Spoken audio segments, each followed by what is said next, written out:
Cool. Well, yeah, as I was saying, unfortunately, tan is the closest I can get.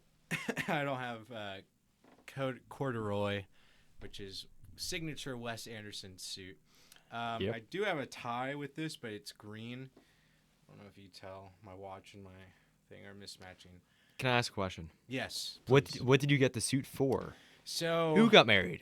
yes, that's a great question. So back in August, my friend was getting married. I was his best man.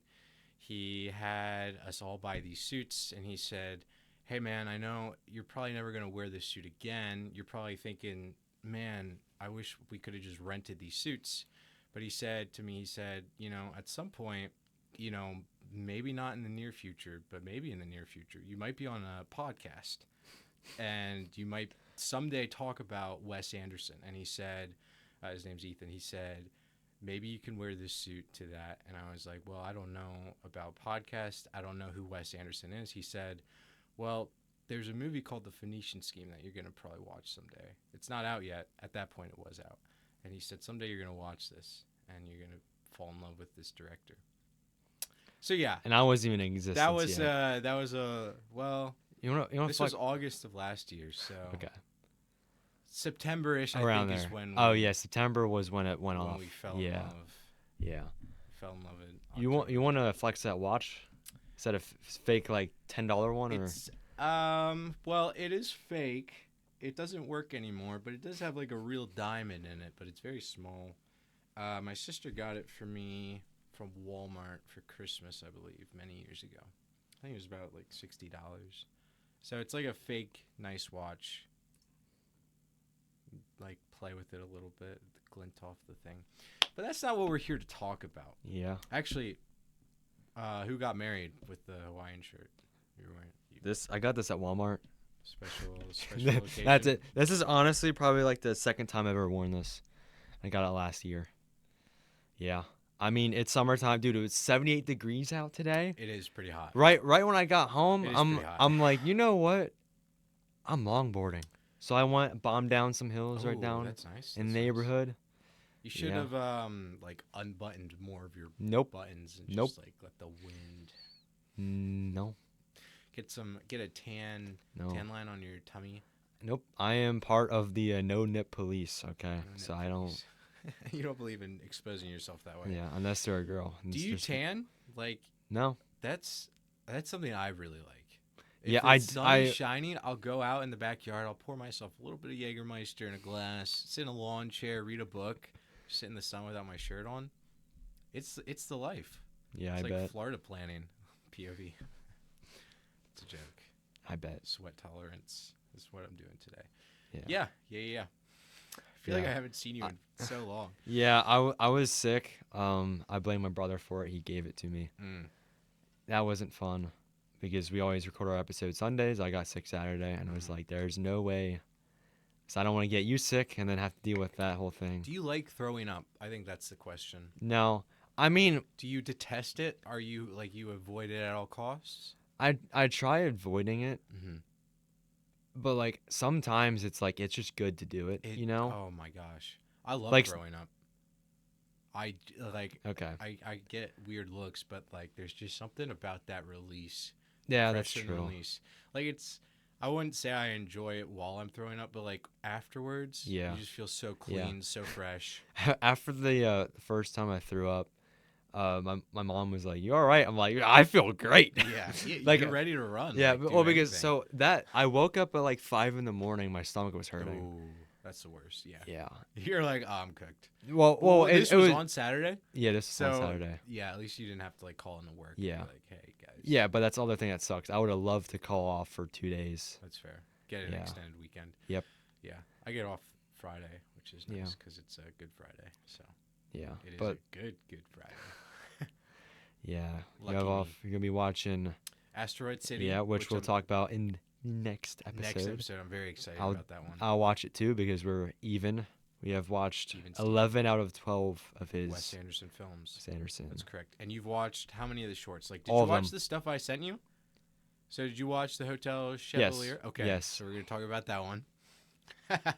The Cousin Ben screening thing. Yep. That was funny. It's 2 minutes, but it's like it's so fun. I think it's such unique, especially in that case where it's like you have the director make like a short film Yeah. promoting his movie. Sadly, all of his short films linger. Most of them are for films that were for the next episode. Yes. So we'll just dive into them. Yes. Then, Yeah. besides Hotel Chevalier, which was I want you to watch Darjeeling Limited again. Now that you've watched it, I actually want to give you the screenplay. Oh yeah. And I want you to read. Like you want me to actually borrow it or just read it? I want you to borrow it. Okay. Is it the whole thing? Yes, it's the whole thing. Jeez. So why did you choose Darjeeling and not any of the other ones? I'm not sure. Okay. I honestly couldn't tell you. Wasn't this one that you did not like on your first watch? On my first watch, I did not like it. Wait, so we can get into that. Oh, you just didn't have enough room for all of it? Is that why it's like... Oh, wait, never mind. I thought it was in the... No, it's just in the folder. This is beautiful. I'm going to flex this too. I had to split it, so obviously the first one, Yeah. it's like every other page on the back. And just have fun with it. Like, read it. Yeah.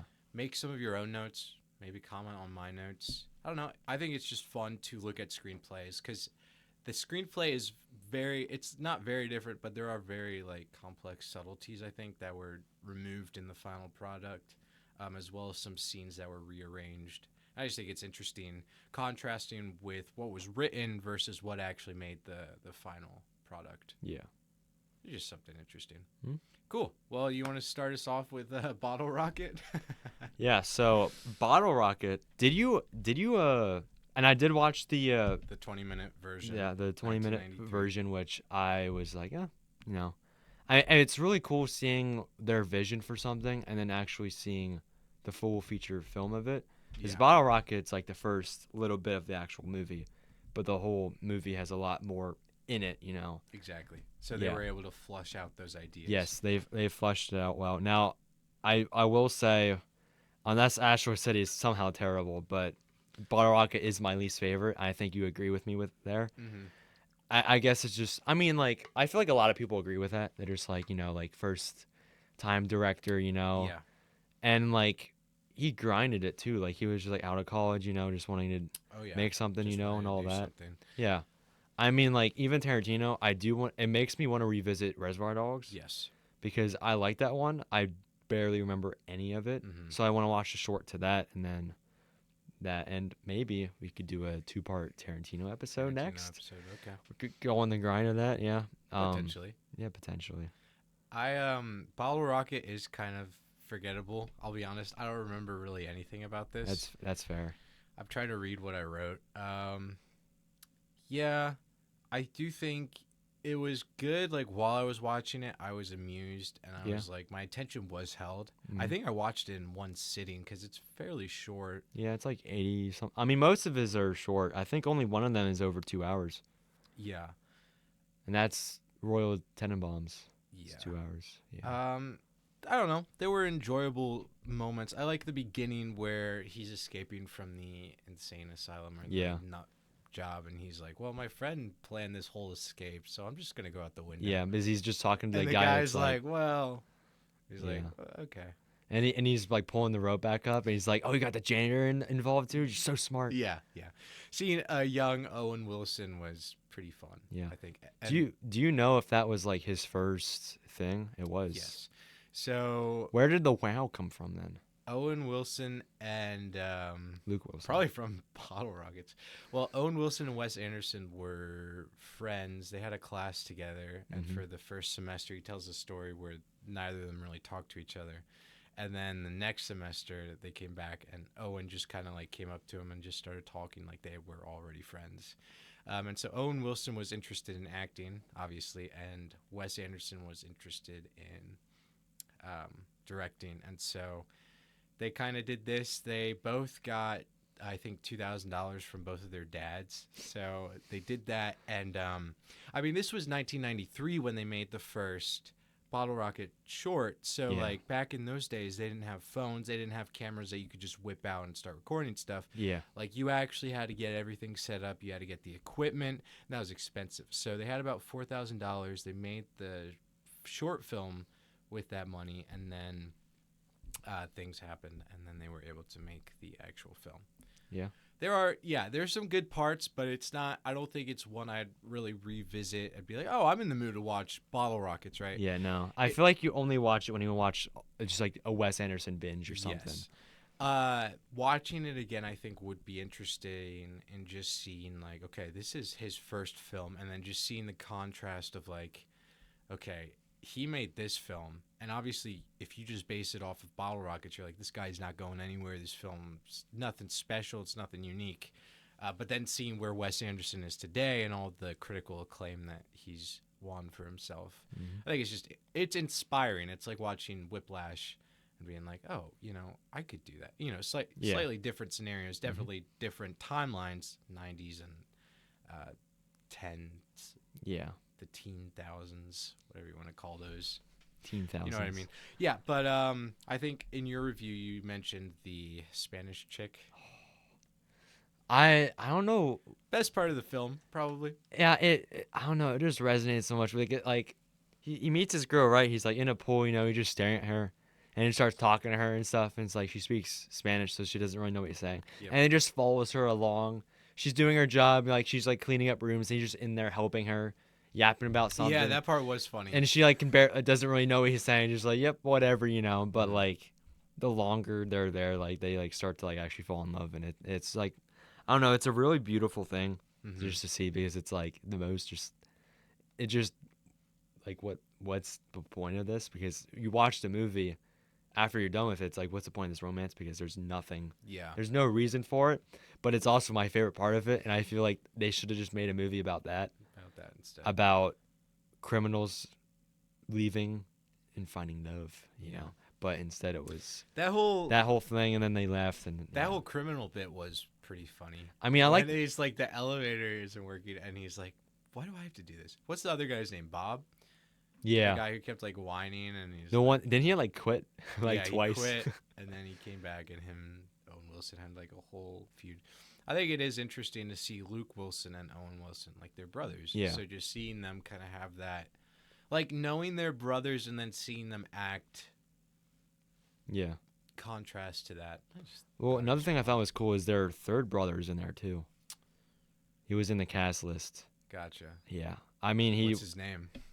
Is he not a famous something Wilson? He's not famous. Yeah. I mean, I'm pretty sure it's just, I mean, you got your other brothers in here, might as well join in. Yeah. So he was low on the list, so I'm guessing it was not a minor part. Probably. Yeah, he was very minor. Yeah, but I do believe that is how Owen Wilson got into acting.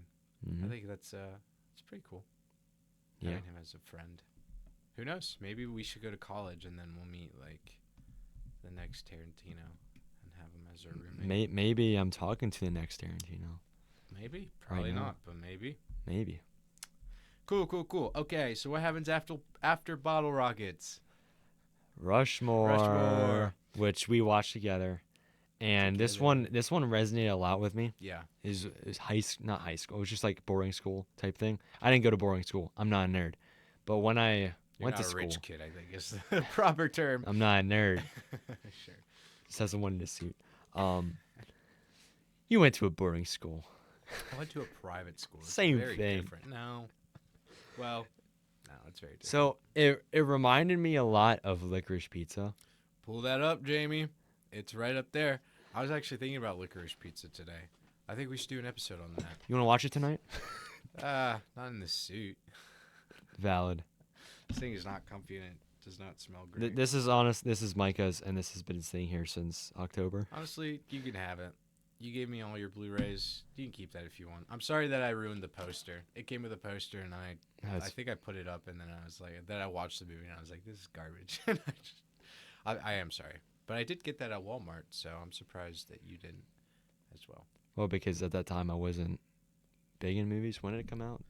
I want to say 21, but I know that's not right. Is 22 was when I got Letterboxd, and 23 is when I put the grind in. And it was the only thing I remember about Licorice Pizza. Well, there's a couple things. Yeah, 21. The main thing is Bradley Cooper being like just a crazy person. Yeah. And like genuinely just being scared of him, like if he shows up, because there's this whole bit where they like put the car in reverse or whatever. Don't they siphon his gas? Yeah. And he's like gonna be pissed. And Yeah. Interesting movie. We'll have to rewatch it at some point. Hmm. Paul Thomas Anderson is perhaps He's someone a else he's to a look good to. director, but people gotta calm down with his newest one. That's all I'm saying. One battle after another. Yeah, I do kind of want to watch Boogie Nights, but at the Mm. same time, like, should I? Because you know what it's about.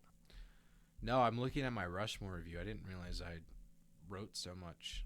Yeah. No, what's the movie? Boogie Nights. It's Mark Wahlberg and like his first role, and it's like porn stars basically, Great. and it's like I how bet they you want got to it watch going. that. But people say it's like really good.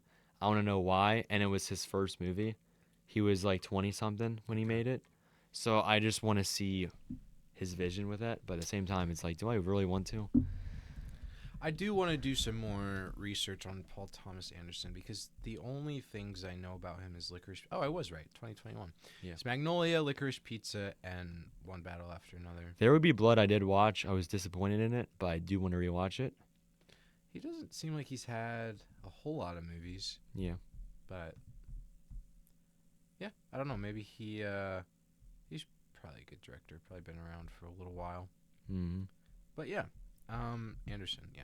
So Rushmore was really good. Like you said, it is similar to um,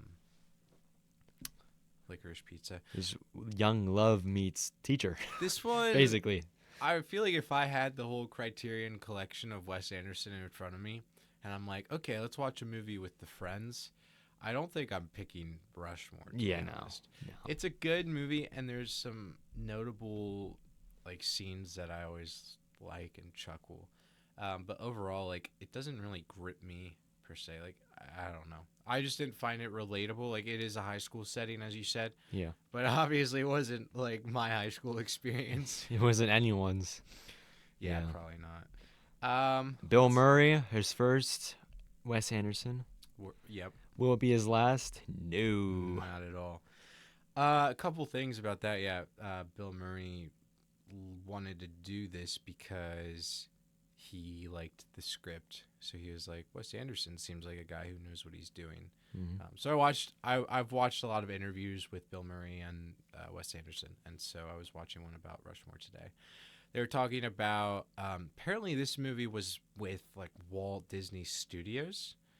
Um, Someone had seen Bottle Rockets, I think Bob something, and I don't remember his name, but he put in a good word, and so it's because of him that Wes Anderson was able to make Rushmore. He wanted to do a helicopter scene, but he didn't have the finances for it, and so Bill Murray, the story goes that he gave him a check for the amount of money, but Wes Anderson never used that money because he just felt so bad that he had done that. I mean, that would have been at the time when Bill Murray was like Oh, he was. I mean, loaded. yeah. SNL, Groundhog Day, Ghostbusters. Yep, yep. I do want to watch Ghostbusters at some point. It's been years since I've seen. Okay, the I was first about to and say you second haven't seen it. No, I've seen the first one. I think I saw the second one, and I saw the Women remake with Chris Hemsworth. Oh, But this was when I was like a kid. you say the woman remake with Chris Hemsworth. Chris Hemsworth is the best part. The only thing I remember Ugh. about that movie is him like standing up on a motorcycle. I saw the ones after that, Afterlife and Frozen Empire. Yeah. Afterlife I liked because it like kind of it made it seem like it was gonna be a whole new group that was kind of like all of the OGs, their kids doing it, Yeah. which is like that could be like a fun like TV show type. It would have been a like, nice reboot. yeah, and so I think Afterlife did good for the most part, but then Frozen Empire You didn't like. it was not good at Garbage, all. okay. Well, because Afterlife they're like in a random field, like it has nothing to do with New York. Yeah. So it was like a whole change, you know. Frozen Empire, they go back to New York and they're like, we know exactly what to do. Yeah, yeah. And like one girl was getting like a little, has a crush on a ghost at one point. It's just weird. Well, I mean, as opposed to the first one where Yeah, yeah. that whole scene. Yeah, but that was funny, no. I do want to get into the Ghostbusters franchise. I think it has been a while since I've seen those, but I think that would be interesting. Go for it. It's do an like episode about that. $5 to buy. Yeah, I believe it. Now I want Okay. to fact check. Bill Murray knocks it out of the park as Herman Bloom. I do love the first scene you really have with him when he's watching his wife feed the guy cake like across the pool. So he climbs up the diving board. He's smoking a cigarette. He finishes his drink, and then he just jumps off the diving board, and he is just isolated in the pool. You see a little kid with goggles. His interactions with Max Fisher, first as friends, then as rivals, then as friends again. I really like that whole dynamic. The bit where he runs over Max's bike. I think it's funny. Oh yeah, and puts it back. I think Miss Cross, the teacher that Max is in love with, and then eventually Herman Bloom also falls for, and who they're competing against. She summarizes it. She says like, you both deserve each other. Like you're both childish, and I think that's really funny. Yeah. But yeah, Miss Cross killed it. Olivia Queen. Oh, and not the official, but there's a website called the Rushmore Academy, which is like, it does a lot of Wes Anderson stuff. That's what I read Bottle Rocket from. Yeah. Information. Yeah. Olivia Williams. So, yes, she's pretty cool. Oh, we had Brian Cox in here. Mm-hmm. Who was seen in, what else was he in that we talked about? Manhunter, yeah. Luke Wilson is... Oh, and Dirk Calloway. Dirk Calloway is the best, I think. The little kid, the guy whose mom drives the Jaguar. He's funny. And then when they have the whole scene where they're at the dinner where he's like, oh, I didn't invite you because I didn't know you were coming. He's like, what's with the outfit, bro? He's like, these are OR scrubs. He's like, oh, are they? It's pretty funny. I bet. Did you like that scene where Max is just being rude? He's like drinking alcohol. Oh, yeah. He's like, nobody invited this guy. Oh, yeah, around the table? Uh-huh. Yeah. And he's like, why are you being so rude? And he's like, we're celebrating my play. Yeah. And why is he here? Yeah. Rushmore is great. I do love that scene. I'm just pulling out scenes where he's waiting on Miss Cross, where he's refilling her lemonade and then handing her the new pencil. Mm-hmm. And she's like, has it ever occurred to you that I'm too old for you? And he's like, I'm aware that you might think that's a problem. But yeah, I think, and also the whole scene where they're in the elevator visiting that guy in the hospital, and Bill Murray like pours a shot of something in a thing. He drinks it.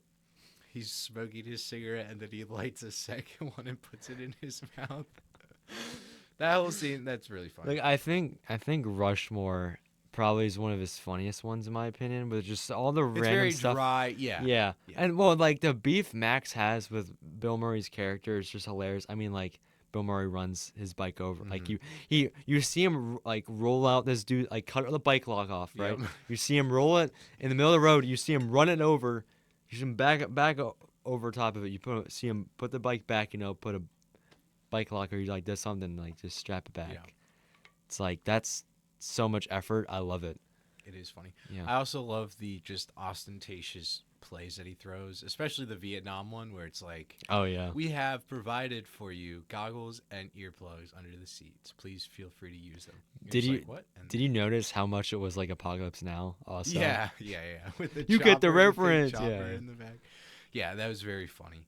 But yeah, shout out to Bill Murray for taking a salary cut for this film. I think he only got paid like $9,000, which is what I believe Jason Schwartzman was also paid. But yeah, okay. Jason Schwartzman, he would have been 17 when making this movie. Yeah, but when I was watching through them all, I'm like, man, Jason Schwartzman's great. And then I looked back at Rushmore, like, oh, that was him. Yeah, that's his. It didn't even cross my mind until after watching freaking all of them. Yeah. I believe he's cousins. Yeah,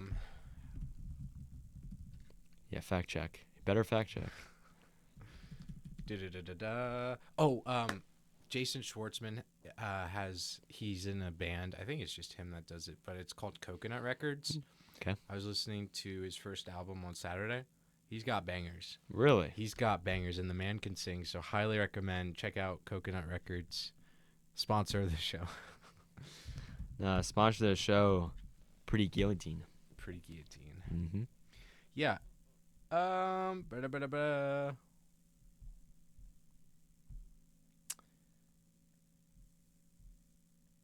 Okay, What do so you? Jason Schwartzman is the son of Talia Shire, and Talia is Francis Ford Coppola's sister.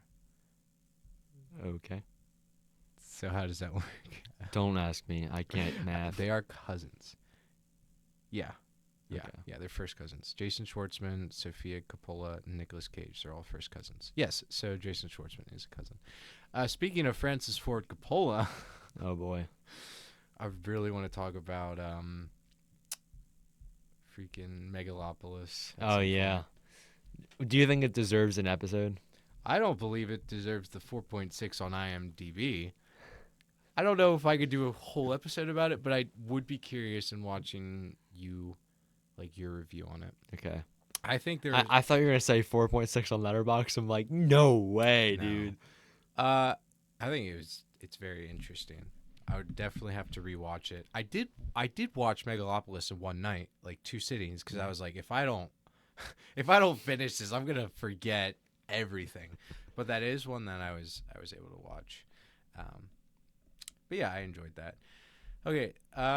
Anything else about Rushmore? Besides, it's good, and yeah, I mean everything after Bottle Rocket's basically like 4 out of 5. Yeah, I feel less confident in the Royal Tenenbaums. Really? That's one I should rewatch at some point. Because I like that one so much. I can't say I was a particular big fan, but I will say I watched it probably over the course of like 4 or 5 days. Well, that's on you. That is on me. I like how it was like shot in New York, but you're not supposed to know that it's in New York. I think there's like a scene where it's like obviously the Statue of Liberty is like should be there in the background, but they like blocked it out or something, so there's a building in the way.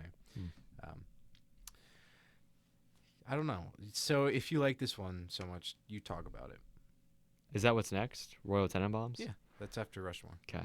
I'm not good with knowing them like This you was because 2001. Rushmore Okay, was and then 1998. was Life Aquatic next? 04? Life Aquatic is after the Royal Tenenbaums. Okay. That's 2004. Okay. Yeah, another thing I love about Wes Anderson, sorry to interrupt you, Yes. is just his consistency. He's so Mhm. consistent. He's always putting stuff out. He constantly has new ideas. Theoretically, if things are going as scheduled, we should be hearing about his next movie soon. Probably late 2026, early 2027 is when I would guess. Another thing is Wes Anderson always works with someone else Yeah. when he's working on stuff. So the first 3, maybe 4 films he's been working on with Owen Wilson. So he writes stuff with Owen Wilson. I believe he did write The Life Aquatic with Owen Wilson. Yeah. And then Noah Baumbach, who is another, I believe he's a director, but he's also just a really good friend of Wes Anderson's, and they went to college together. And they have like really good interview sessions where they just talk. And it's really enlightening because they just go on and on about like French cinematography and all the things that they grew up with. Because Wes Anderson has a lot of just references, like stuff that is very dear to his heart that inspires him. But yeah, he worked with Noah Baumbach on a couple of the movies, particularly a Fantastic Mr. Fox. Okay. He writes with Roman Coppola, Jason Schwartzman, and his latest person that he's been writing with is Richard Ayoade. I can't say his last name. It's Ayoade. But he's a really cool guy. He's in the IT crowd. He's in The Rat. Yes, The Rat, which is the short film. Yeah. Yeah. By Wes Anderson. Okay. I think he's like the main guy. All of those are watching A Fever Dream. I was like, That's fair. that was like that was my first around exposure. Yeah, to him, and a lot of them are just a lot drier, I'd say. But it's like there's one dude standing in one corner, and then he's just narrating the whole thing. Yeah. And I was like, what is this? And I This was like, isn't is the this how movie. all of his movies are, you know? But then I watched Grand Budapest, and fantastic. And yeah, Grand Budapest is still one I want to rewatch. Okay. Because I did rewatch it for this episode. I mean, for next week's. But Yeah, next week. yeah, keep forgetting. Yeah. But yeah. the very legal site I was watching it on, I mean, it actually was legal. It's not YouTube, but it's up there with video uploads. And I got an ad like every 10 minutes on the dot. and it was just driving me nuts. Yeah. So I kind of just wasn't fully paying attention because I'm like, this is so stupid. But it is what it is. So, Royal Tenenbaums. Yeah. Stacked cast, I will say. Ben Stiller in a Wes Anderson. Why does that fit so perfectly? Well, I mean, Gene Hackman, though. Yeah, that is true. That was like, I feel like that was the biggest pool that he was able to get. Yeah. Well, when you look at the cast list on Letterboxd and Gene Hackman's is black and white, you're like, what type of old guy is this? You know? Right. And then you're like, wait, Willy Wonka, like crazy stuff like that. Yeah. Great guy. Fan of the show. Yeah, Royal Tenenbaums. Talk about it. Got Ben Stiller Mm-hmm. having 2 kids that look the exact same. It's hysterical. Same red jumpsuit. Yeah, same hair, same everything, and like you learn his whole backstory with his wife, and it's Yes. you see that emotion throughout of him being so protective about his kids, and then you see Pepper Potts. I don't know her real name. One of the Tenenbaums is played by Pepper Potts. Yep. Marvel. She. Can you talk about women, like, not get distracted? One of my favorite scenes with her is when she's in the bathtub and she's just, like, smoking a cigarette and watching the TV. Oh, yeah. Doesn't her mom come in and she's like, should you have an electrical appliance so close to the bathtub? She's like, it's leaning against something. She's married to Bill Murray. Yeah. In the movie. Yeah, in the movie. Yeah, and like you don't really see anything with them together. It's like she's always distant from him, whatever. Like she doesn't really care. And then there's the adopted sibling. Yes. Who is played by Luke Wilson. Right? Yes. He has, right? Luke Wilson is the one adopted, and then Owen Wilson is just the friend from across the street. Yeah, Luke Wilson got beard and sunglasses. He's a pro tennis player. He's kind of losing it a little bit. Yes. And their big old daddy-o, Gene Hackman, is called Royal Tenenbaum, which makes the entire title, what? Yeah. The Royal Tenenbaums, plural? Yeah. When it's just him, that's Royal Tenenbaum. And he has a wife who they're like split up. They're not divorced. Yeah. And you kind of see he is dying, and then the 3 of them, like, he gets the 3 of them over, so then they're like all a family again. Mm-hmm. And you see that whole dynamic, what's going on. There's a weird fling that happens with Pepper Potts and Luke Wilson and their siblings, but he's adopted, so it's like, yeah. Which, I mean, Game of Thrones, just throwing it out there. Great. Of course. That's yeah, why you like I was gonna put my review. It was gonna be like, man, the Lannisters would be jealous, but you wouldn't get it because you haven't seen that Game of Thrones. No, because I'm not. I don't have that much time to spend on shows. Actually, speaking of House of Cards, I haven't touched that, but I will tell you what I have been watching. I've been doing JoJo again. I'm watching Stone Ocean because that's the only part I've seen one time, and I was like, this got too much hate. It's actually very good because Netflix, like, they put their name on it, so it's like an original anime by Netflix. Yeah. But really, it's still David Production, the studio in Japan, and then Warner Bros. Technically has their hands in it too. I think the reason Stone Ocean was hated on was because, one, the protagonist is a girl, so obviously, whatever. But 2, I think what makes JoJo, and this is a side tangent, but I'm more than happy to go on it. The thing about JoJo's Bizarre Adventure, for part 3, Stardust Crusaders, you see everybody basically travel from Japan to Egypt. So the whole journey, like, they can't really fly or take boats. They're mostly just walking or doing whatever. A big part of that is you're seeing the African continent and everything in between. Like, they go through India, they go through Nepal, they go through all these places, and you get to see, like, what those places were like in the 80s when this takes place. And it's such a unique storytelling platform because it's the real world, but it's obviously these people have abilities. Whereas in Stone Ocean, you don't really see the world. The whole setting just takes place in a prison in Florida. And so it's kind of a different dynamic than normal JoJo. But I do really like it. The colors and animation style is just peak. What season is it in? Like, is it like one of the first ones? Stone Ocean? No, that would be the last season. Okay. And now they're doing Steel Ball Run, which is very exciting. When's that coming out? Do you know? No one knows. The first episode dropped, but it's like 47 minutes. But they're still doing like a whole I don't know. Okay. I don't know. Nobody knows. They're working on it, but we don't know when it'll be released. Valid. The Royal Tenenbaums. Anyways, I like the narration and fast-moving plot. I also like that there's maybe I'll have to rewatch it. Maybe my memory isn't correct, but it felt like there were certain things that were almost up to interpretation, like some of the interactions that the people had with each other, like they were almost alluding to something deeper, something more, and it was almost like you could fill in the blanks.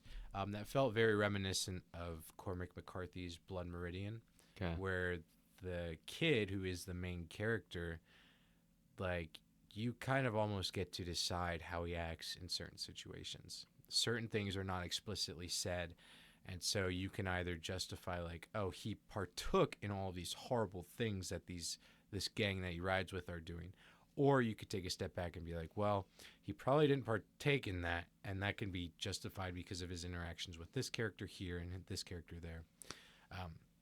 What are your thoughts on that? Like, did you feel like, did anything that I just said, did that resonate with you when watching the Royal Tenenbaums, or are you like, no, you're wrong? I mean, I wouldn't say you're wrong. I just wasn't looking for that part of it. Yeah. I guess I just didn't pick up on that.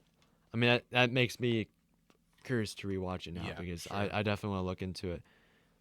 But I just liked how the story went because I mean like I feel like a lot of you think of Wes Anderson, you think of his a lot stylistic, happy, funny things. Sure. And Royal Tenenbaums is the first one he does that's like this is not That is very true. all lovey-dovey, you know. This is like, I mean, because you just see like the whole family, like what's going on with it. I mean, even Danny Glover's in this too. True. Which shocked me. Lethal Weapon. Yeah, Lethal Weapon. Everybody knows Danny Glover.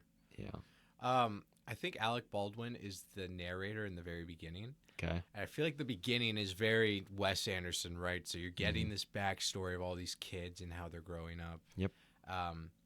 It just felt very reminiscent of like, oh, okay, I see. This is like Wes Anderson in a sense.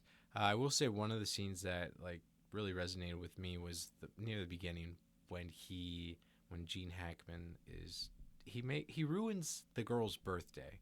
I forget how he does that, but he does something, and it's just like, oh, it's her birthday, and she walks out before the cake and whatever. Yeah. That's the only thing I really remember. But Ben Stiller, yeah. I wonder why he hasn't worked with Wes Anderson. Yeah, because I feel like he fits that style perfectly. Him, Michael Cera, who just got in that with his first one. Well, he wanted it to be in Asteroid City, but there were scheduling conflicts. Okay. But yeah, when Wes Anderson is asked about Michael Cera, he's we need more. I thought we worked together on a movie. We need more Bryan Cranston, but that's a different story. True. That'll be next episode. Yeah, we'll talk next about episode. that. More Tom Hanks. Cool. Okay. The Life Aquatic, and I wrote how many? Yeah, how many paragraphs you write? About 10. You're gonna read the whole thing? 10 paragraphs. No. Okay. This is one that I definitely want to read. Whoa, you got water? Crazy. I feel like that's the first time I've seen you drink anything on this podcast. That's neither here nor there. Are you serious? I think so. You should flip back and look at our episodes and see how much I'm chugging along. No. That's not real. That never happened. Jamie, pull that up. That's the first time you've ever drank something on the podcast. Whoa, you drink too? I'm addicted to water. Yeah. Who isn't? I love water. Especially, I feel like I've told you this before, the water I get at work. Mm-hmm. It's just so cold and refreshing. I actually panicked. I thought I forgot my water bottle at work, and I was like, but I didn't. Did you work on the suit the whole time so you didn't have to go home and change? Exactly. That's exactly what I did. I just showed up. Yep. Obviously, that didn't happen. You slept in that. The Life Aquatic with Steve Zissou. I watched a documentary about how they filmed this, and I thought it was very cool. Just different things. They shot this in Italy. I feel like it's probably one of Wes Anderson's bigger budget projects, especially considering Definitely. this is his fourth film. Yeah. And really, I think I don't know how Rushmore did. People kept saying like it got good reviews and acclaim, but I don't think it did. I think it was pretty much slept on. Um, but I could be wrong. I mean, it has Bill Murray in, so that probably drew many people in. The whole setting for The Life Aquatic with Steve Zissou is just amazing. Yeah. Why don't you talk about it? Because I don't want to just give a Yeah. rant and spoil everything. Yeah, that's fair. Because this is one that I do want to get into spoilers. Definitely. I want to rewatch this because I think it's probably one of my favorite Wes Anderson films. Yeah. To be honest. It shocked me so much what they did with it. But I mean, you see Bill Murray as Steve Zissou, and he is showing off his newest movie of like what he and his whole crew do. His documentaries. Yeah, yep. his He documentaries. makes documentaries about the sea life. Yep, and you see his friend die. Yes. Not like die, but you see like the aftermath, and people are like, "Your friend died?" And he's like, "Yeah." And then people aren't really like believing him. They think that he's like staging a lot of his stuff. So he's like, "Well, my next one, I'm gonna catch whatever this thing is, you know." The shark that ate my friend. Mm-hmm. The tiger shark. Yeah. Or is it a leopard? Leopard shark, I think. It's something like that. It might be a leopard shark. He didn't say, yeah. And you kind of just see him, how he like lives, of like how he functions with what just happened, you know, and it's like trying to figure out how to like get everything to go to do another mission, you know. And then Owen Wilson pops up. And Owen Wilson's like, "Hey, I'm your son." Mm-hmm. It's like, what? He doesn't know whether or not he is. I think what really grips this film is you really see a man who had a legacy, who was known for making these types of films. He's on the way out. Yeah. A lot of people are like, "You're gonna make a part 2 of this documentary?" It's like, what's up with that? Jack Conrad style. He's he's struggling a lot with funding, right? So that's a huge issue. His crew, I mean, he has unpaid interns. Oh yeah, the whole thing. The stuff they go through. That was probably my favorite bit. There's a lot of just like bits in this film. The topless girl. Wes Anderson has said that he thinks his first film with a plot was The Grand Budapest Hotel. I would say that his first film with a plot really is The Life Aquatic with Steve Zissou. Okay. Just because you see the evolution of things. Stacked cast in this film. You have Jeff Goldblum. You have very young Kate Blanchett. Bill Murray, as we said, Owen Wilson. Did I say Willem Dafoe? Nope. Willem Dafoe's in this. Who's also the rat, but we get to that. He's what? The rat. Yeah. Okay, continue. What do you mean continue? Continue. That's it. That's the whole movie now. I mean, what are your thoughts with what I'm saying? Like, yeah, you said he finds his son, and so basically the plot of this film is that Bill Murray wants to avenge his friend who is eaten by the jaguar shark. It is called the jaguar shark. Yep. And so he wants to shoot this documentary, and he hires his son, who may or may not be his son. We don't really know at that point, to come on. Kate Blanchett is playing as a reporter who's 5 months pregnant. And so her plot, like, she's trying to do a piece on Steve Zissou, but he's trying to hit on her, but she really loves Owen Wilson's character, Ned. well, before that, isn't she mourning? Didn't she lose her husband? Or is that only She in breaks Rushmore? up with him Oh, okay. over the phone. Okay. You Yeah. don't remember that? I guess I don't. That's okay. I mean, you've watched all of these like almost twice, and I've only seen Not all this one, though. Okay. But yeah, Jeff Goldblum is a rival of Zissou. He's like another marine time type scientist. He wears a I'm a Pepper t-shirt, which is just chef's kiss. It's beautiful. There's a whole, I mean, this movie, I feel like the humor also does it really well. But I don't want to spoil it. Bill Murray's wife, Angelica, played by Angelica Huston, She absolutely kills it.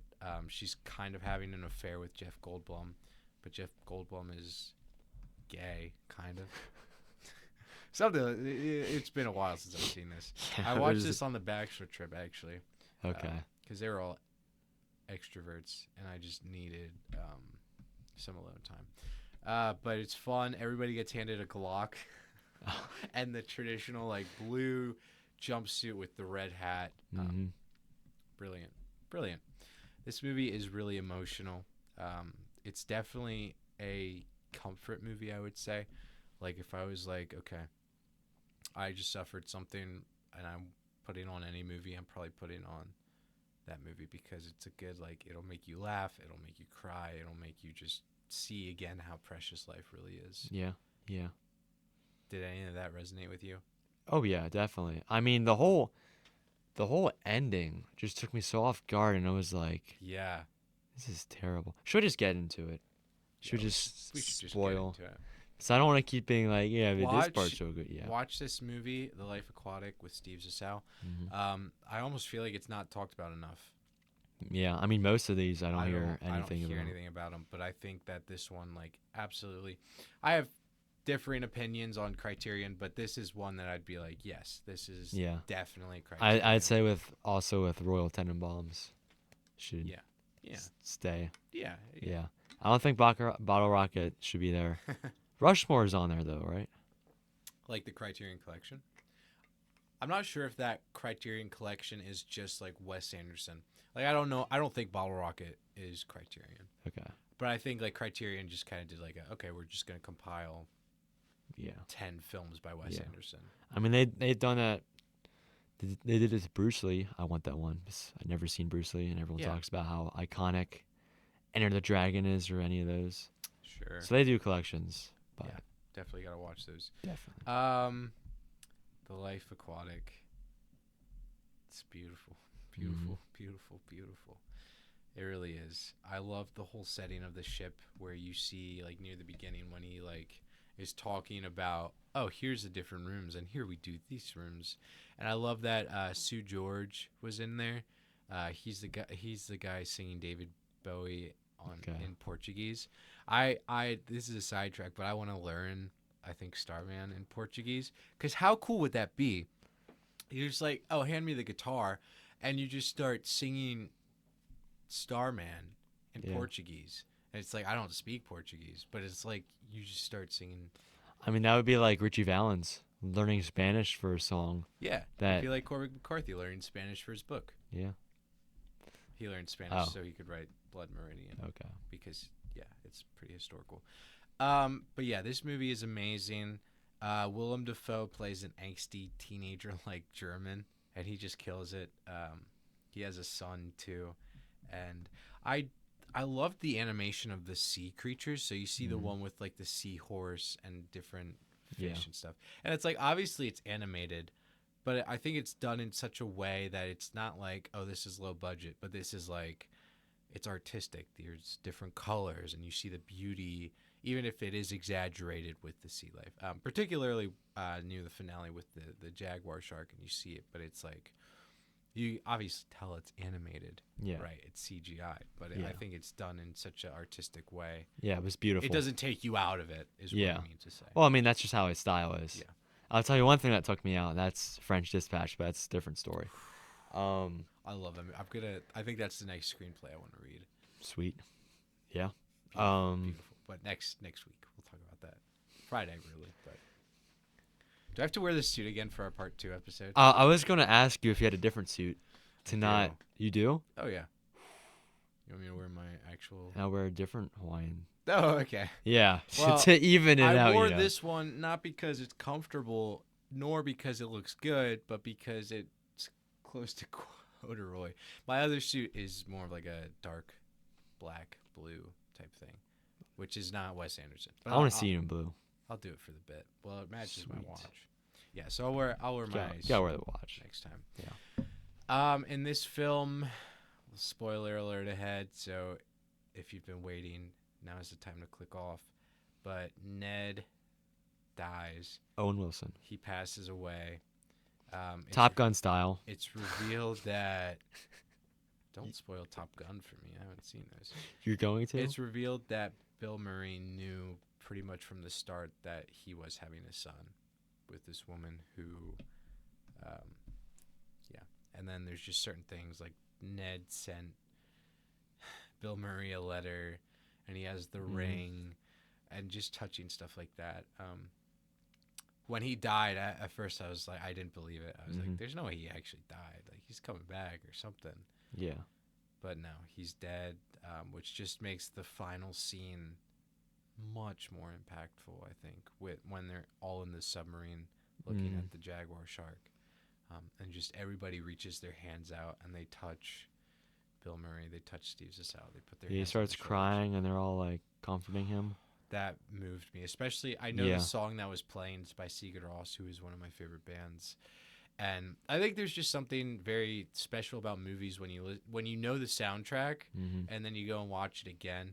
Because music, I've always had a very personal relationship with music, and I think that when you're watching a movie and a song comes on that you instantly like kind of tune in more and you get really excited depending on the song. Definitely.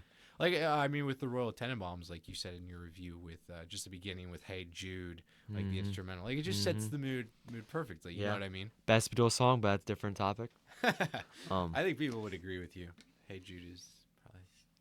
Yeah, but I only like covers of it. Like I don't actually like listen to that song. You don't but like just the Beatles. Yeah, That's I don't funny. like I the was actually Beatles. listening to the Beatles on the way over. That's fair. I mean, I don't care. I used to be Every all once in a like, while.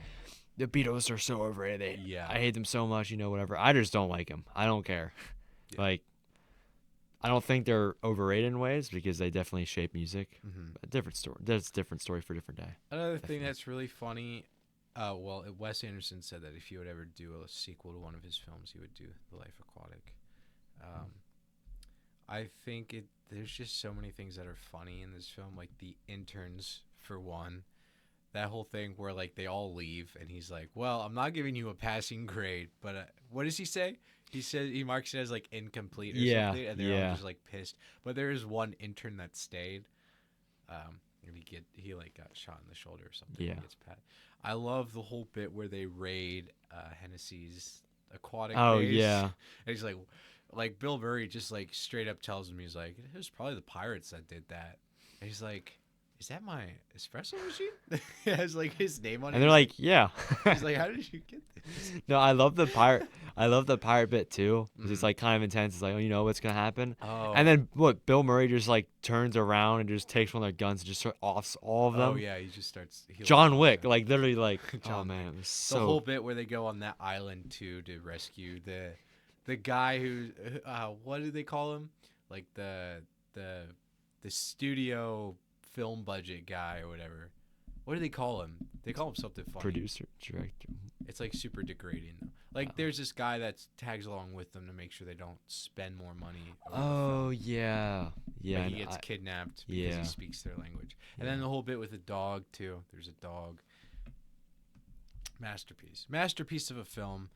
I might go watch this tonight because it's brilliant. We could watch it tonight together. Cuddle up, Maybe. Yeah. Do we have to watch ads every 10 minutes? No. Do you have it? No. Do you think you're going to buy, before we get into the making it? Just don't, I know you're going to ask me. Don't tempt me. No, don't buy the Criterion, but do you think you'll buy like if there's a couple of films that you like? Yeah, I'll so definitely. Obviously Rushmore, you probably wouldn't care much for the DVD. Yeah. Bottle Rocket, you probably don't care. But like you would probably buy the Royal Tenenbaums and the Life Aquatic. I would also get Rushmore, honestly. I would. So do it. So I can borrow it now. No, I think it's interesting. I don't know. Like you're normally so avid about, I want to buy these DVDs. Yeah. Have you kind of fallen away to the piracy thing because it's just so convenient? Okay, so not really that. I'm trying to be more strict with what I buy. Sure. Because Criterions are expensive, for good reason. But I do need to calm down.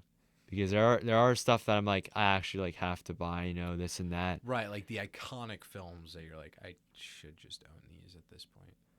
I'm just talking about like life stuff. Oh. Like not even movie, but that's why I try only like buying stuff off of Amazon like once a month. You know what pissed me off though? Tell me. So I got Sunshine, right, on DVD. Yes. Yeah. It's scratched. You watched that recently. Mm-hmm. It was scratched. The disc.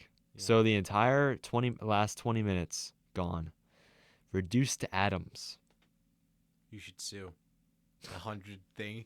Hey, you sent me 100 Blu-rays. No, one of that them was wasn't. scratched. That wasn't. Oh, that was something else. I got 10 Chris Pratt movies, 4 Sunshine, and Fantastic Four, and Sunshine doesn't even work.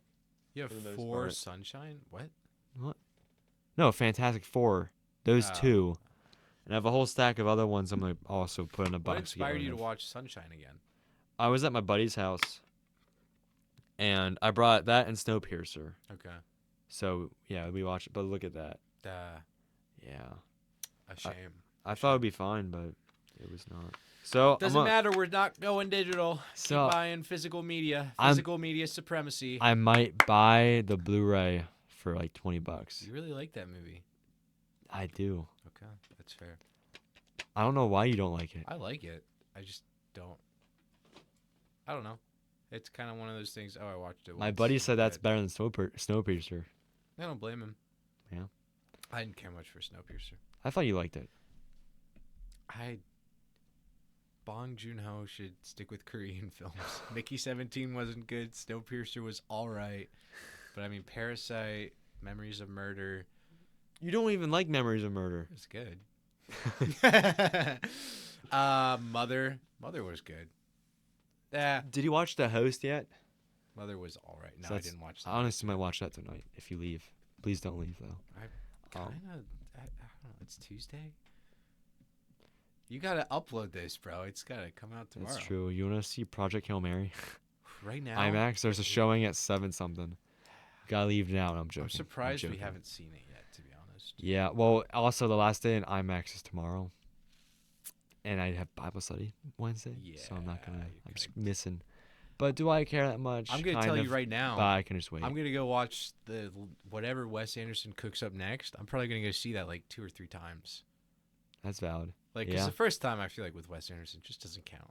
Yeah. Just doesn't count. Like, you Yeah. watch a movie. Cause I used to.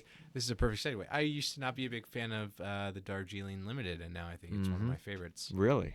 I And really. is that next? It is next. I want you Sweet. to watch that again. With the script?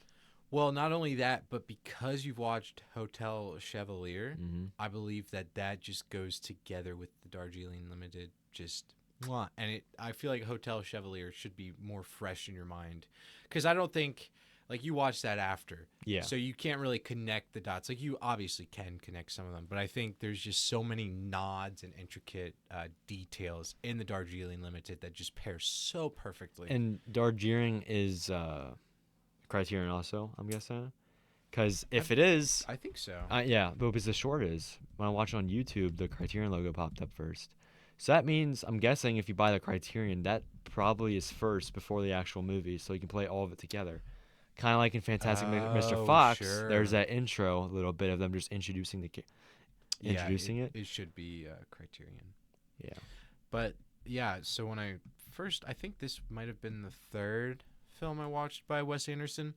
And so what I had watched was Fantastic Mr. Fox, and then I had watched The Phoenician Scheme, Mm-hmm. and then The Grand Budapest Hotel. So I was expecting very much like that similar storytelling style to be with Darjeeling Limited, and was extremely disappointed. But then working up Wes Anderson's filmography, I feel like the Darjeeling Limited is just chef's kiss. It's very beautiful in so many ways. Yeah. I mean, the intro is hilarious because you see Bill Murray. He's just running. You see Adrian Brody walk up next to Yes. him and just be like, look at this nerd, and he just hops Adrian on. Brody is phenomenal. An amazing actor. I Mhm. love him in all of Wes Anderson's films. You gotta watch Thin Red Line. Maybe I will. Because that he was supposed to be the main. He was supposed to be the main character, and the director just changed his mind when they're editing it. Boo. So when he watched it, he's like, "Where am I?" Yeah. I said in my review that this feels like a continuation of the aquatic life in a sense, where brothers are now forced to reconcile with the death of their father. Yep. I did want to make a point with the Royal Tenenbaums. I feel like that's Wes Anderson's darkest film. Mm-hmm. Because you have like a suicide attempt. Mm-hmm. You know what I mean? And it felt very like dark for Wes Anderson. Yeah. Which is neither here nor there. But I mean, Just also a Life comment. Aquatic and Darjeeling all have their moments of it being dark. Yes, Darjeeling, it's more concealed, I would say. Yeah. The Life Aquatic, less so. But yeah. What did you think about the Darjeeling Limited? I liked it. Yeah. I feel like it's your type of film, is it not? Because it's like similar setting. You have a dysfunctional kind of family. Oh yeah. It doesn't take place in a day, but it all takes place in like in a train for the most part. Yeah. I liked it. I found it funny with Bill Murray, just there. 'Cause he's not really in the movie much. no. They're just like, you know what, just run after that train. Right. We'll film you right quick. It was great. But it was just funny seeing Adrian Brody, Jason Schwartzman, and Owen Wilson all being brothers. Owen Wilson's so bandaged up, and they're kind of like, is he faking it? Yeah. Is he like doing this for attention or something? And they both talk about like what they have, and they're like, but don't tell him about Don't it. tell And they him. both tell him about it. Yeah.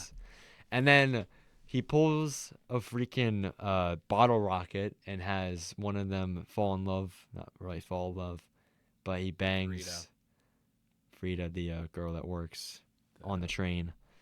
And then you kind of find out that she kind of just goes around, which, boo to her, I'd say. Not necessarily. I mean, she was kind of with someone else at the time, too. Yeah, I want to set up this film for the viewer who has not watched this movie. So 3 brothers embark on a spiritual journey on a train across India, and they're trying to reconnect with each other after their father has died last year. Their mother they haven't seen in a little while. The brothers have kind of just been estranged. Owen Wilson's character, Francis Whitman in the film, he has a near-death experience, and so he calls his brothers up and he wants to reconnect with them. And I feel like he is a driving force in this film, and I love the dynamics between the brothers. So you have Francis Whitman, who has an assistant who's bald, kind of all albino. It's a whole thing. He's very funny. And then you have Jack Whitman, who is an author. Do you know the albino joke? He means alopecia. Yeah. Yeah, okay. That's Okay, I'm sorry. I didn't know if you're... What is alopecia for the less educated viewer at home? It's when you don't have no hair. Jada Smith. It's all you need to know. Tough. G.I. Jane, too. By the way, we hate Jada Smith on this podcast. We hate her. Why? What has she done? Besides nothing? She just sucks. Okay. Terrible person. You don't believe so? We are bona fide. I don't know who she I is. can tell you right now. We are bona fide Jada Smith haters. Jada or Jaden? Both. Both. The Rotten family. You wouldn't get a tattoo on your thigh of Jane Smith. Maybe one of his tweets, but You want to watch After Earth tonight? do not. Okay, this film is about a journey, both physical and spiritual. The lucid flashback story when they're all in the...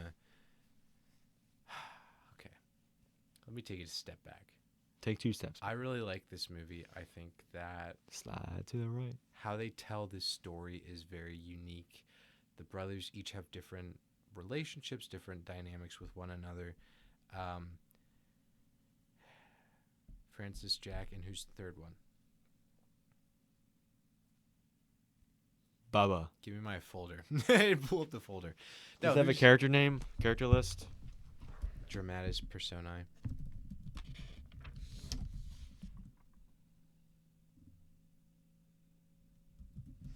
It doesn't matter. Where did you print this out at home? Yeah. Okay. Of course, Adrian Brody shows up on the cast, but his name is not under it. He doesn't have a name. He does have a name. Adrian Brody. Some Germans. Francis, Jack. I'm going to lose my mind. You didn't find... Give me... I didn't look for Okay, it. it doesn't matter. These characters all have a unique dynamic with one another. Jack is kind of running away from his girlfriend, who's kind of a terrible person. Peter. Natalie Portman. Peter. Peter, thank you. And so they have a whole thing. Peter is married to Alice, who is about to have their son. That's the whole thing. Mm-hmm. Francis is just kind of a bachelor doing whatever. You find out later in the film. Spoilers now, so if you plan on watching this, click off. But we do need the views, so stay on. No, I'm just kidding. You find out that he drove into a hill on purpose, trying to crash his motorcycle. And that whole line is delivered with "Mwah." Yeah. The scene with the three of them in the bathroom, and you just see him taking it all off, Yes. and they're all like, Yeah, like that looks awful. yeah. There are. I love the uncomfortable long shot of that, which I mean, you should watch After Sun, because that was one I just watched.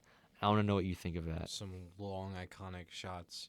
Yeah. Yeah, there's that whole bit where he cuts off his bandages and he says, "Guess I still have some healing to do," which I think something about this film. It's very like spiritual in a sense because it takes place in India. They're visiting different shrines and different churches and whatnot. But I think like a lot of those lines are very symbolic. So he says, "I still have a lot of healing up to do." There's a bit where the train stops and they're like, "We haven't found us yet," and he's like, "Stop, say that again. We haven't found us yet." There's some really moving moments. They all have like a peacock feather and they all run off to do a ritual thing, but they both do it wrong. And Francis just kind of hopelessly, he says, "I try my best. I try my hardest." You know, there's really funny bits where they're all like just getting high and drinking cough syrup and just like doing all sorts of drugs. Yeah. I liked when he was like, there's an actual secret that he's bringing them to meet their mother. Yes. Who, that whole thing just pissed me off so much. Yeah. Yeah. You get more in the screenplay. Okay, I bet. There's more bits with her. Okay. Oh yeah, because it includes the deleted scenes, I'm guessing. Like it's the whole thing. Yeah. Yeah. It's a screenplay, so yeah. But what were you saying? The mom just pissed you off? Yeah. Well, so towards the end of the film, they actually get to her. Yep. And after they went through so much stuff, there's the whole bit with the kid. Yes, I did want to. In the raft. That destroyed me also. Yeah. Kind of like in Life Aquatic. It just took me so out of it, and you see all of them there the whole time. They get on the bus to leave, and they're like, "You're invited to the funeral," and they're all there, and it's just a beautiful thing to see. Yeah. It's a very respectful manner because they were there, they were trying to save this kid, and it did not succeed. And instead of the family hating them, they didn't invite him to partake in it. Yeah. That whole scene took me off so by surprise. So you just see like they're all walking because they got kicked off the train, which is really funny because they were fighting, and Jack's like, "I love you too, but I'm gonna make you in the face." And then that whole bit where he runs into the glass door and it like splinters and he just falls back, and the train manager, he's just like pissed at them. He's like, "I thought I told you guys to stay in your room." They have like a poisonous snake that you find out that the guy said he's killed it, but he's just been keeping it as a pet the whole time. But there's a bit where they're walking with their father's suitcases, and they see a raft and it's about to tip over, and they're like, "I think it's about to tip over," and then it does tip over. So they run. They're gonna rescue the kids. Francis and Jack rescue their kids, but the raft tips over, and Peter just goes under. And then it's this long shot where you just hear the heart slowly, like the heart rate just slowly beating faster and faster, and Jack is running and everything's silent, and then all of a sudden you say, "He's all bloody," that sort of thing. And the film just takes a dramatic turn. Yeah, and Peter's just like, "Yeah, he's dead. He's dead. I couldn't save mine." Yeah. And I mean, that whole thing, it is very emotional. But I think also the contrast of their driving in the taxi from the funeral. I forget if it's before or after the funeral, but during that you get a flashback into when they went to their dad's funeral. Yeah, it was before the funeral, and they were like, "Yo, let's make a quick stop here." Yes, that whole transition with the flashback is just perfect because Jack Jason Schwartzman does not have his mustache. His face is not all bandaged or whatever.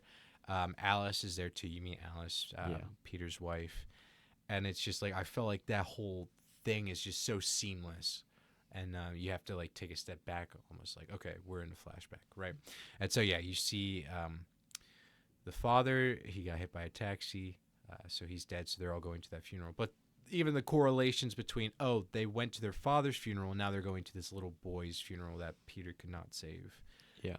And you get introduced to the mom who said, she never boarded the flight. She's not going to be at the funeral.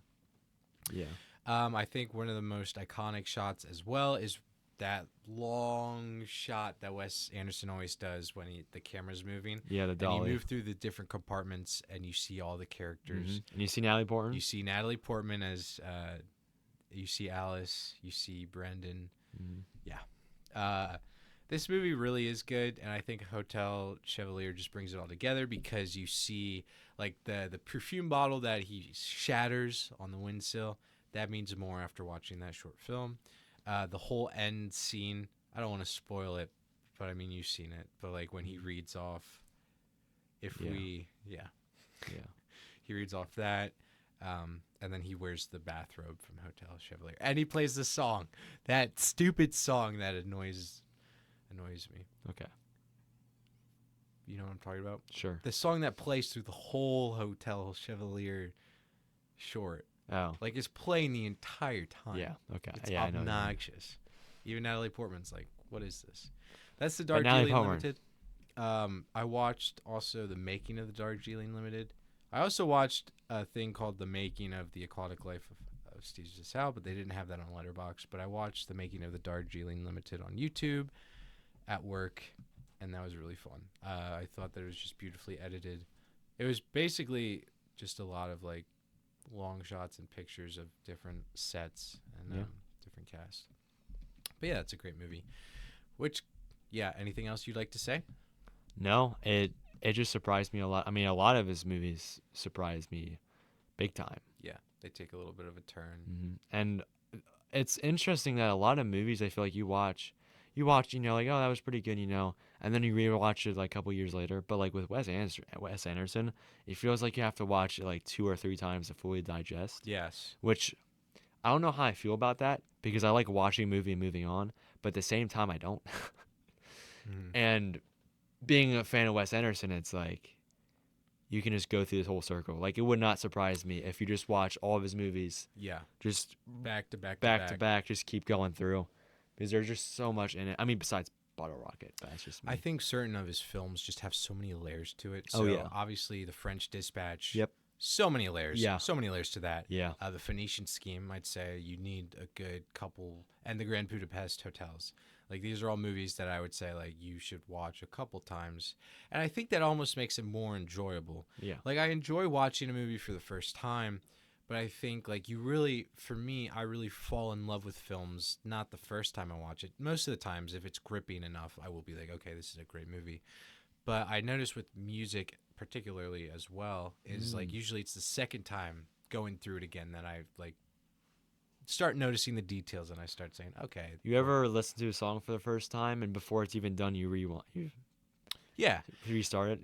Yeah, all the time. I feel like with music though, like I'll usually like listen to an album the whole way through, and I usually won't like it the first time. Like I'll like a couple songs here or there, but then a couple days later, I'll usually give it another listen, and then I find the ones that I was partial to are actually not that great, but the ones that I gave no thought to are actually bangers.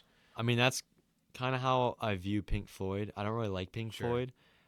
There was one time I was listening to them at work, and I was like, man, they're so good. And I went back and listened to them. I'm like, sometimes what things is just this? hit different, and you have to give it another go It's so around. interesting how it works. Yes. I mean, especially Pink Floyd. I mean, I feel like I could throw anything into that category. I could probably say the Beatles. Yeah. Because the only time I listened to their music was at work. Because there was a whole phase I just wanted to. I listened to 3 albums a day of just one artist. Mm-hmm. And the Beatles, I was like, this is awful. Yeah. But who knows? I could go back and be like, wow, this is actually pretty good. Yeah. Yeah.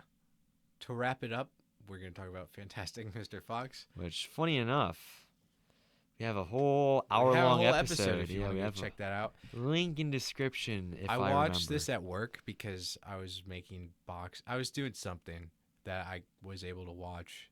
So I just watched Fantastic Mr. Fox at work, and I was very proud of myself. Brilliant movie. I think it's genuinely one that you could watch over and over and not get tired of. Definitely. Excited to show my kids it one day. Mm-hmm.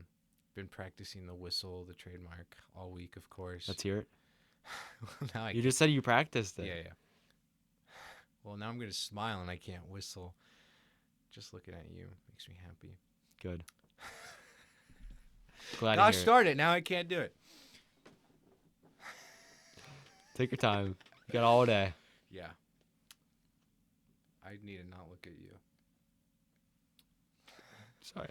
Well, now I don't want to. Now I don't want to do it, but I will. Bad start. Chad, do not clip that.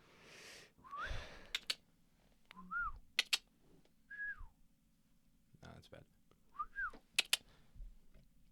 One more time. Beautiful.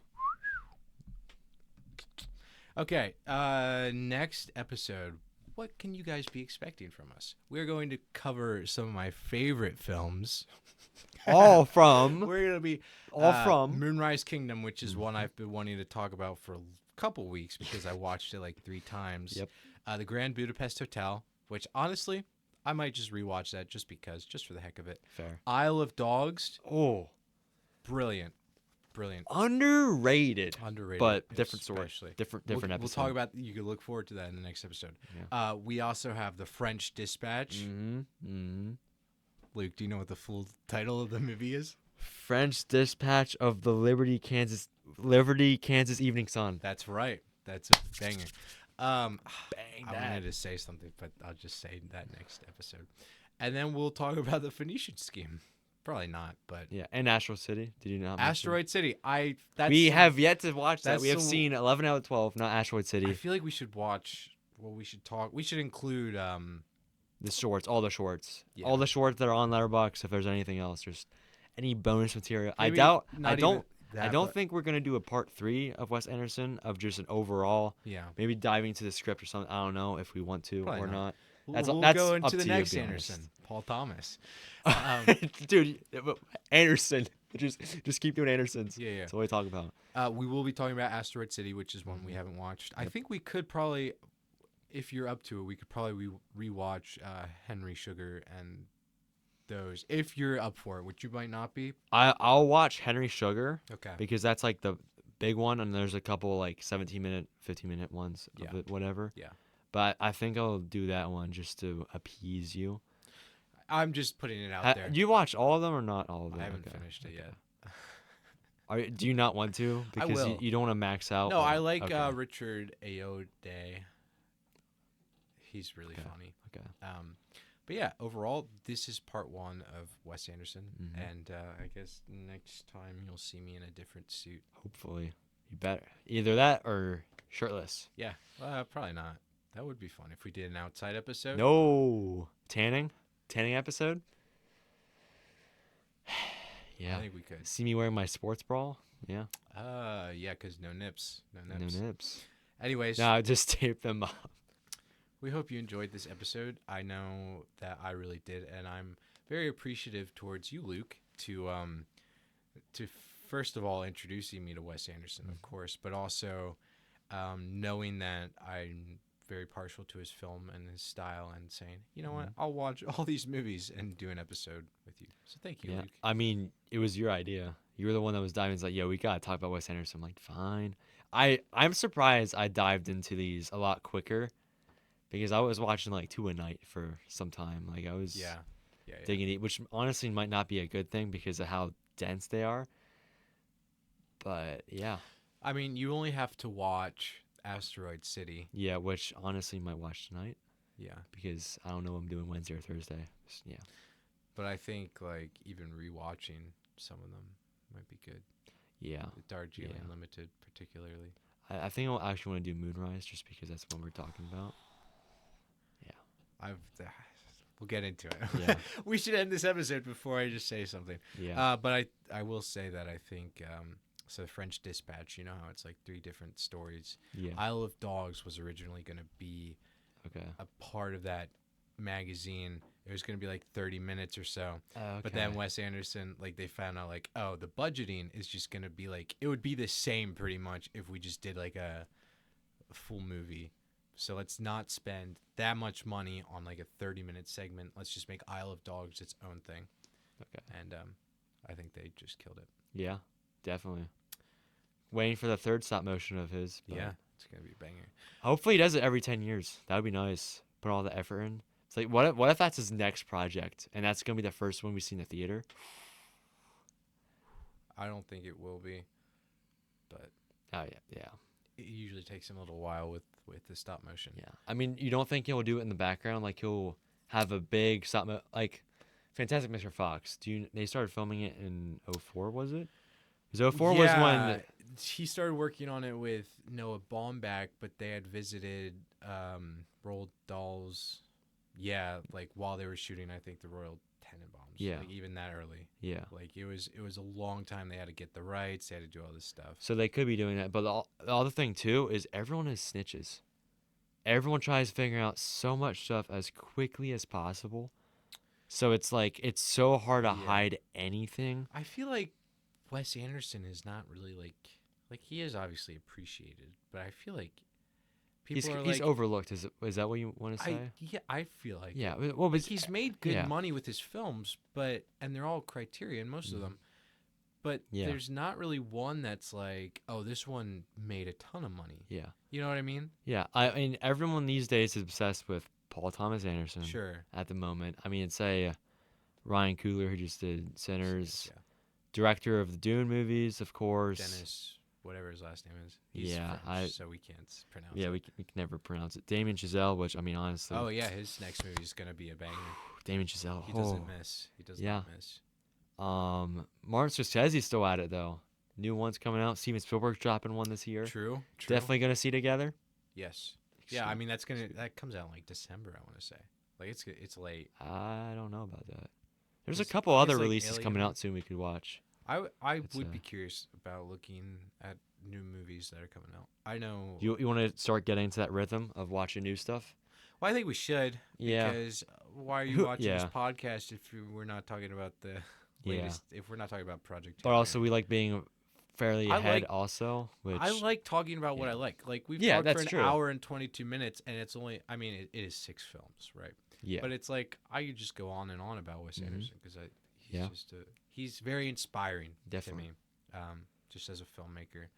And he has a very distinctive style. Yeah, I would love to just talk about stuff that we're passionate for. Yeah. Because definitely trying to drag out a whole episode talking about Mercy or like some movie that came out this year that we don't really care about. I mean, like even Iron Lung, I love that. I wouldn't say I love that movie. I like it a lot. I love what Markiplier did with it and how he did it.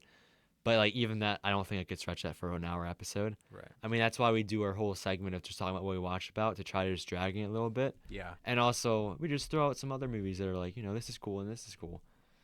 Yeah. I could maybe talk about Megalopolis if I watched it again. With me. Yeah. You really want to rewatch that? I honestly would not be opposed. It has some hot, like, Aubrey Plaza's in it. Adam Driver's in there, too. Adam Driver, yep. He's very hot. Looking steamy. I haven't seen it. Always. Yeah. He's a beautiful man. Very. But yeah, I think that wraps up the episode. Yeah. Thanks for tagging along with us. And Wes Anderson, if you're watching this, we love you. And I feel like I have so much to talk about him. I want to know about Sigur Rós. I want to know about... Yeah. Just calm down. I just like, I watch all his film festival things and people are asking questions and I'm like... I've already heard this. I've already heard him answer this question 5 times. Be original. Ask a good question. That's the one thing that would suck, doing Q&As and hearing the same questions over and over. It's like, it's come like, on, get this guy. Get new material. Exactly. They always talk about the same things. But yeah. I mean, I just love how Wes Anderson talks, and his laugh is like, it's good. It's a good laugh. Okay. He's old too. He was born in '69. I think I told you that. Summer of '69. '69. I just saw that clip of that drunk dude that runs on stage and starts singing that song, and then he gets like kicked off the stage, and then the dude starts singing again. Yeah, May Iconic. 1st. His birthday is not really coming up, but 2 months. yeah. Less than. Wait, no, never mind. Yeah, wait. He just looks like a Math? beautiful man. Not as beautiful as you, though, sadly. He's very beautiful. And he has a lot of hair. Can we end this off? Yeah, before we you should, just- but I just want to look I at gotta kind of Yeah. download all. Yeah, do all All right. this. Peace out.